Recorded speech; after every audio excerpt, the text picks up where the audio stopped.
ሰላም የጌታ ቤተሰቦች በባህር ዳር ከተማና ዙሪያ ላላችሁ የጌታ ጸጋና ሰላም ከእናንተ ጋር ይሁን። ወንድማችሁ ነቢይ ምን ያህል ነኝ። ነገ ስለሚኖረን ማስታወቂያ በፊታችሁ መልእክትን ለመናገር ነው የተገኘሁት። ነገ ለብዙ ሰዎች በህመም ውስጥ ላሉ፣ በእስራት ውስጥ ላሉ የምንጸልይበት ልዩ ቀን ነው።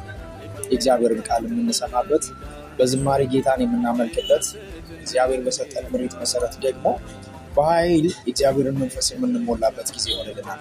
በተለያየ አይነት ጥያቄ ውስጥ፣ እስራት ውስጥ ይሄ ነገሬ ላይ የእግዚአብሔር እጅ ጣልቃ ይግባ የምትሉ ሰዎች እናንተን ለመጋበዝ ነው በፊታችሁ የተገኘሁት። በዚህም ፕሮግራማችን ላይ እንጸልያለን፣ የጌታን ፊት እንፈልጋለን። እግዚአብሔርም ደግሞ በዕለቱ ድንቅና ተአምራትን ያደርጋል። ባህር ዳር ከተማና ዙሪያ ያላችሁ የጌታ ቤተሰቦች ተገኝታችሁ የጌታን በረከት ተካፋይ እንድትሆኑ ሲሉ በጌታ ፍቅር ጋብዛችኋለሁ። ይህን መልእክቴን ደግሞ ለብዙዎች እንዲደርስ ሼር፣ ኮፒ ሊንክ እና ዱዊት በማድረግ የጌታን ስራ አብራችሁ ከኔ ጋር ስሩ። ላለሁ ወዳችኋለሁ።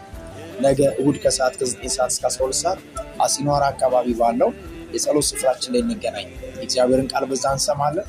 ለታመሙ ሰዎች እንጸልያለን። በስራት ያሉ ይፈታሉ። በተለያየ አይነት ጥያቄ ውስጥ ያሉ ሰዎች ሁሉ ከጌታ ዘንድ መልስን ተቀብላ ይመለሳሉ። ኢየሱስ ዛሬም ይሰራል። የነፍስም የስጋም ፈውስ ነው።